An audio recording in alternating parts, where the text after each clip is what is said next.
Welcome to MB classes 6th class science new syllabus 6th lesson సజీవులు లక్షణాలు మరియు ఆవాసాలకు సంబంధించి part 2 video part 1 link in description. చూడండి, కొన్ని జలావాసాలు. ఈ కొన్ని జలావాసాల్లో ఫస్ట్ వన్ మహాసముద్రాలు. చేపలు మరియు ఇతర సముద్ర జీవులు క్రమబద్ధమైనటువంటి శరీరం, నీటిలో అవి తేలికగా కదులుటకు సహాయపడుతుంది. క్రమబద్ధమైనటువంటి శరీరం నీటిలో తేలికగా కదులుటకు సహాయపడుతుంది. స్క్విడ్లు, ఆక్టోపస్ల వంటి కొన్ని సముద్ర జీవులలో శరీర ఆకారం క్రమబద్ధీకరంగా ఉండదు.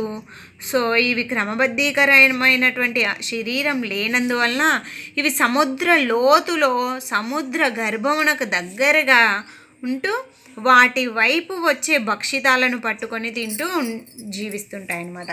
ఈ జంతువులలోని మొప్పలు నీటిలోని ఆక్సిజన్ను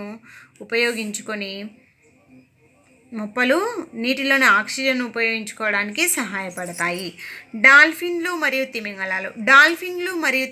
తిమింగలాల వంటి సముద్ర జీవులు మొప్పలను కలిగి ఉండవు. సో మొప్పలు కలిగి లేని సముద్ర జీవులు ఏంటివి? డాల్ఫిన్లు, తిమింగలాలు. సో వీటికి శ్వాస ఎలా? తల పై భాగంలో ఉండే నాసికా రంధ్రాలు శ్వాస రంధ్రాల ద్వారా గాలిని పీల్చుకుంటాయి.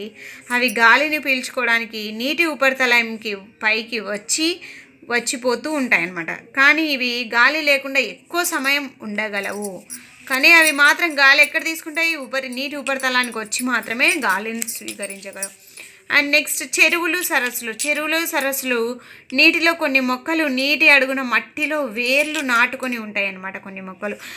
కొన్ని మొక్కలు నీటిలో మునిగి ఉంటాయి. మొక్కలలో మట్టి నుండి పోషకాలను, నీటిని శోషించడంలో వేర్లు ప్రధాన పాత్ర వహిస్తాయి. నీటి మొక్కలలో వేర్లు పరిమాణంలో తగ్గించబడి ఉండి మొక్క దాని స్థానాలలో నిలిపి ఉంచడమే వేరు యొక్క విధి.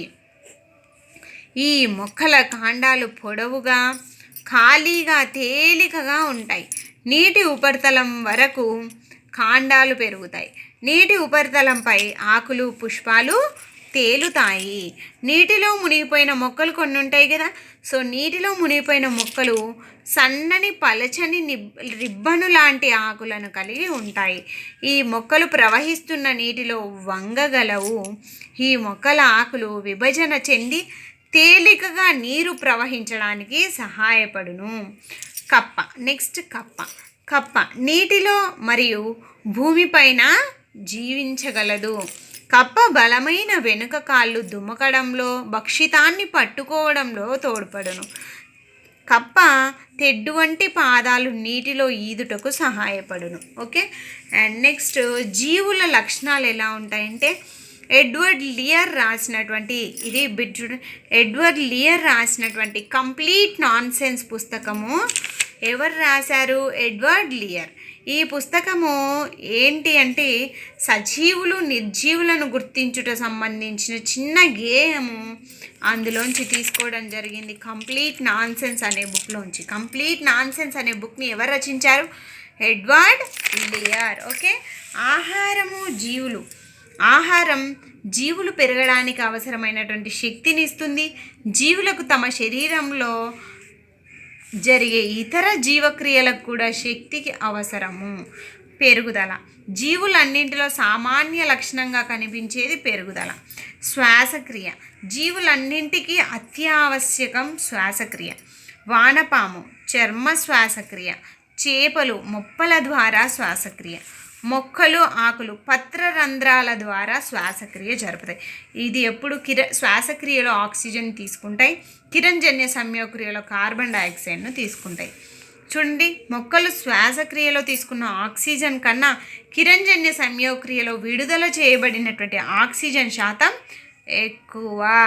జీవులన్నీ ప్రచోదనాలను ప్రతిస్పందిస్తాయి.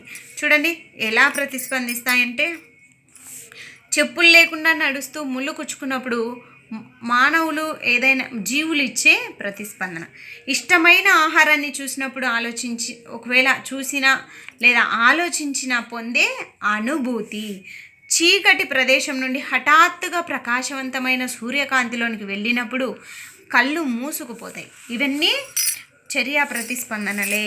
చూడండి, మనలను ప్రతిస్పందింపజేసే మన పరిసరాలలో వచ్చే మార్పులను ప్రచోదకాలు అంటారు. మనలను ప్రతిస్పందింపజేసి మన పరిసరాల్లో వచ్చే మార్పులను ప్రచోదకాలు అంటారు. ఆహారం ఇచ్చినప్పుడు జంతువుల ప్రవర్తన, రాత్రి చీకటిలో లైట్ వేసినప్పుడు బొద్దింకలు చీకటిలోనికి పరిగెత్తడం, మొక్కలలో కొన్నింటికి పుష్పాలు రాత్రి సమయంలో వికసించడం, ఓకే, ప్రొద్దుతిరుగుడు పూలు సూర్యకాంతిని అనుసరించడం, టచ్ మీ నాట్ మొక్క మైమోసా పొడిక లేదా అత్తిపత్తి మొక్క ముట్టుకుంటే ముడుచుకొని పోవడం, కాంతిని చూపగానే జంతువులు పారిపోవడం, కిటికీ వద్ద పెంచే మొక్క కిటికీ నుండి సూర్యకాంతి దిశకు వంగి పెరుగును. సో ఇవన్నీ ఏంటివి?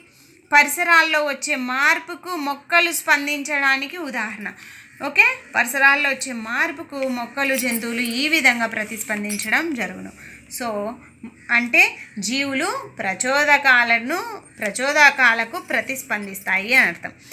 జీవులన్నీ తమ పరిసరాల్లోని మార్పులకు ప్రతిస్పందిస్తాయి. జీవులకు ఆహారం అవసరం. జీవుల శరీరం నుండి వ్యర్థాలను తొలగించే ప్రక్రియను విసర్జన అంటారు.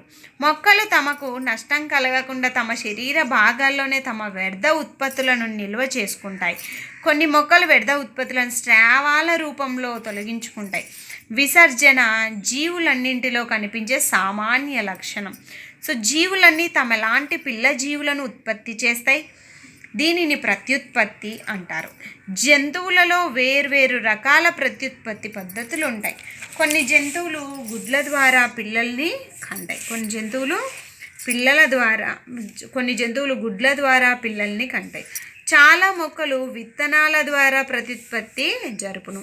కొన్ని మొక్కలు ఇతర భాగాల ద్వారా కూడా ప్రత్యుత్పత్తి చేయగలవు. మొగ్గతో కూడిన బంగాళదుంపలోని ఒక భాగం కొత్త మొక్కగా ఏర్పడుతుంది. మొక్కలు ఛేదనాల ద్వారా కూడా పునరుత్పత్తి చెందుతాయి. ఛేదనాలంటే ఒక మొక్క నుంచి మనం కట్ చేసినటువంటి బ్రాంచ్ అన్నమాట. సో వాటికి ఎగ్జాంపుల్ ఛేదనాల ద్వారా ప్రత్యుత్పత్తి జరుపు మొక్కలు గోరింటాకు, గులాబీ, చామంతి మొక్క. జీవులన్నీ చెలిస్తాయి కానీ మొక్కలు చెలించవు. ఒక ప్రదేశం నుండి మరో ప్రదేశానికి శరీర చలనాలను చూపడం జంతువుల ముఖ్య లక్షణం. సో మొక్కలలో నీరు, ఖనిజాలు, అవి తయారు చేసుకున్న ఆహారం వంటి విభిన్న పదార్థాలు మొక్క ఒక భాగం నుండి వేరే భాగానికి ప్రసరిస్తాయి.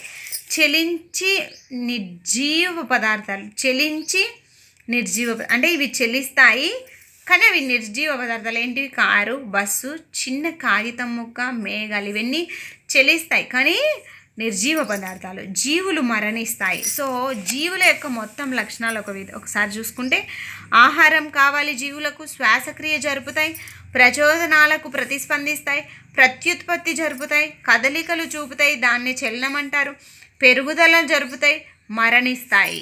ఓకే, గోధుమల బస్తాలో కొంత వేడి ఉత్పత్తి అవుతుంది. ఇక్కడ విత్తనాలు శ్వాసించి ఆ ప్రక్రియలో కొంత వేడిని ఉత్పత్తి చేస్తున్నాయి. అంటే విత్తనాలు శ్వాసక్రియలో పాల్గొంటున్నాయి. శ్వాసక్రియ ప్రక్రియలో విత్తనాల్లో ఇది జరుగుతుంది. జీవం అందమైనది. మీకు కనుక నా క్లాస్ నచ్చినట్లయితే please like, share and subscribe. Thank you for watching.